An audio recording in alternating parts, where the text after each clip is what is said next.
trazer uma reportagem importante aqui da agência pública. Deixa eu pegar aqui e deixar no destaque aqui. Aquecimento anormal no Atlântico agrava seca na Amazônia e traz riscos imprevisíveis. A gente leu uma matéria do Globo ontem, eu vou ler agora da agência pública. Estiagem antecipada causa morte de peixes e botos e isola comunidades. Pesquisadores alertam que esse cenário pode piorar. Reportagem aí da Giovana Girardi. Vamos ler juntos aqui. Temperaturas recordes nos oceanos se combinam com forte El Niño. Fenômenos já ocorreram ao mesmo tempo, mas nunca em um calor tão intenso.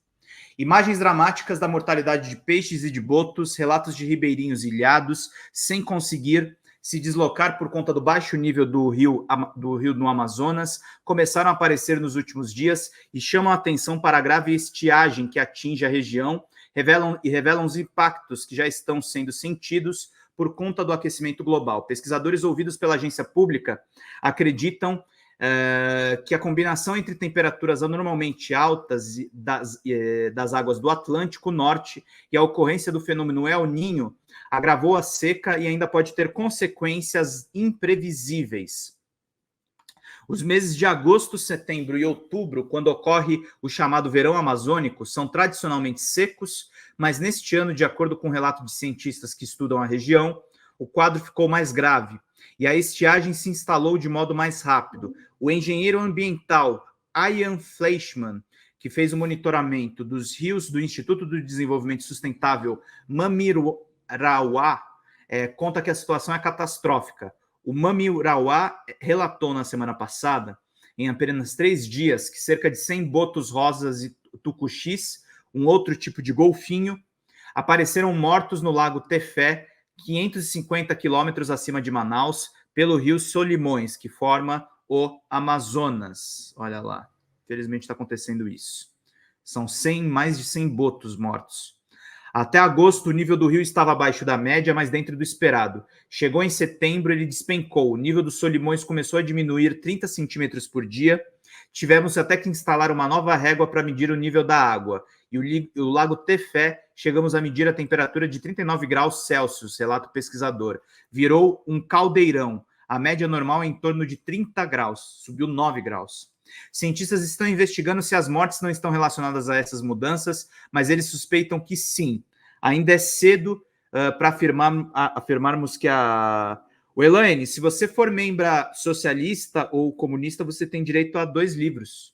Então pede lá no e-mail. Vou deixar o e-mail aqui para você. Mas eu tenho que verificar o seu nível de assinatura. Porque aí eu tenho que te dar de presente os PDFs, tá bom? Mas verifica lá e me manda o...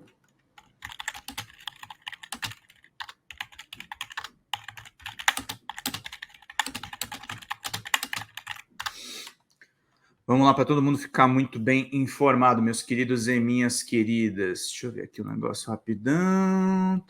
Vamos lá, para todo mundo ficar por dentro de tudo, meus queridos e minhas queridas.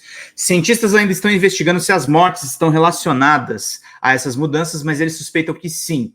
Ainda é cedo para afirmarmos a causa desse evento extremo de mortandade, mas certamente ele está associado ao período de estiagem e à alta temperatura da água do Lago Tefé, divulgou o Mamirauá em nota. O Instituto também é um dos principais centros de pesquisa de mamíferos aquáticos da Amazônia. Fleischmann afirma que a estiagem atual não chegou aos recordes alcançados em 2010, mas a expectativa é que a situação ainda pode piorar. Isso porque, historicamente, os níveis mais baixos ocorrem em meados de outubro, ou seja, os rios ainda devem descer mais uns 15 dias e depois tem de retornar. Então, esperemos mais um mês de crise, pelo menos. O cenário se repete por todo o estado. Do outro lado de Manaus, o que chamou a atenção foram toneladas de peixes mortos que apareceram na semana passada em Manacapuru.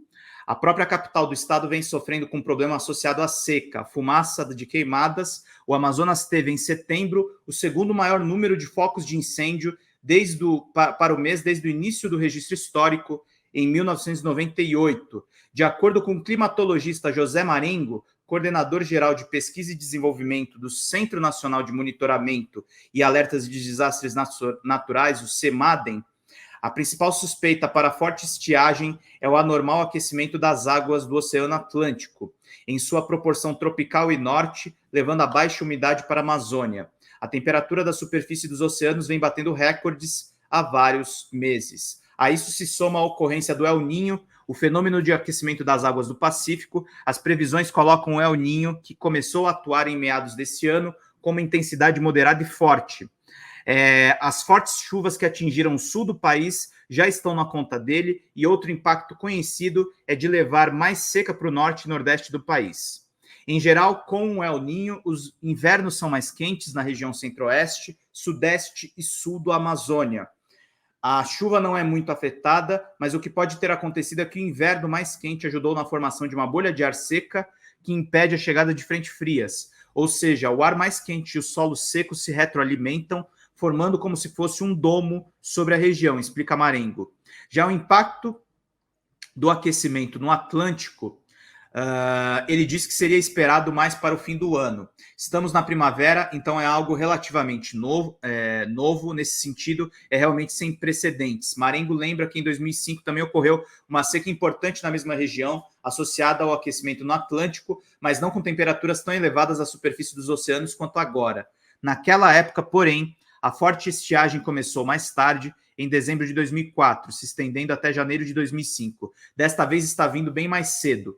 Na nota técnica divulgada no fim de setembro sobre as expectativas do El Niño neste ano, Semaden alertou, desde maio de 2023, simultaneamente com o desenvolvimento do El Niño, observa-se no planeta um forte aquecimento dos oceanos em outras regiões além do Oceano Pacífico tropical, principalmente em grandes trechos que abrangem o Atlântico Norte. Devido à complexidade dessa conjuntura climática, o que difere consideravelmente do padrão usual, os cientistas alertam para possíveis desdobramentos do El Niño em curso que ainda são desconhecidos. Ainda de acordo com a nota, os oceanos Pacífico Norte e Atlântico Tropical apresentam temperaturas acima dos 2 graus Celsius a 4 graus Celsius. Assim, o El Niño de 2023 está ocorrendo em maio, a um contexto de elevado aquecimento oceânico a nível global. Ainda não se pode antever como isso afetará os padrões de circulação e, consequentemente, de secas e chuvas intensas típicos de algumas regiões do Brasil e associados a outros eventos de El Niño. Continua a nota. Olha lá as temperaturas altas. O cenário levou um grupo de 70 cientistas a enviar uma nota para deputados da Comissão Amazônia. Deixa eu ver aqui mais um momento. Para todo mundo poder acompanhar, meus queridos e minhas queridas. Vamos seguindo aqui com a leitura das notícias. E dos povos originários e tradicionais, pedindo que a Câmara atente para a vulnerabilidade dos povos tradicionais da Amazônia aos fenômenos climáticos e cobre medidas para prevenir e mitigar os impactos iminentes. Toda essa combinação de eventos, dizem os cientistas, podem ter consequências imprevisíveis para o clima da Amazônia ao longo de 2023 e 2024, com chances de eventos ainda mais intensos. Obrigado, Elane, pela membresia que você deu de presente aqui, minha querida. Obrigado a todos que estão ajudando a Folha Democrata a continuar existindo, meus queridos e minhas queridas. A gente só faz esse trabalho com a ajuda de todos vocês, gente. Vamos lá. As pesquisadoras de Ciências Socioambientais, Letícia Lima, da Universitat Anônima de Barcelona, que coordenou a elaboração da carta aos deputados, lembra que em 2010 ocorreu uma combinação de 2 fenômenos e que essa foi considerada uma das piores secas já vistas na Amazônia, tendo superado a de 2005. Agora ela diz que preocupa é a velocidade dessas mudanças. A combinação é explosiva no sentido de agravar muito a seca. O quanto esse evento atual será pior ou mais brando do que os eventos anteriores, nós ainda não sabemos. Somente com o desenrolar das condições saberemos.